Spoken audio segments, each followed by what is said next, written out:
গাজরের মালপোয়া বানানোর জন্য আমি 200 গ্রাম গাজর নিয়েছি, নিয়ে সেদ্ধ করে নিয়েছি প্রেসারে। এবার এটাকে পেস্ট করে নেব, দুবারে পেস্ট করেছি। এখানে 1 বাটির মতো আটা, সুজি আর গাজরের পেস্টটা দিয়ে দেবো মালপোয়া করার জন্য।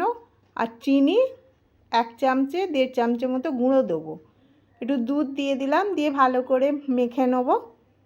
ব্যাটারটা ঘন করবো। এবার মৌরি কিছুটা দিলাম, 2 চামচে চিনি এর মধ্যে দিয়ে দিলাম, আর সামান্য একটু বেকিং পাউডার দিয়ে দিলাম, দিয়ে ভালো করে ফেটিয়ে নেব।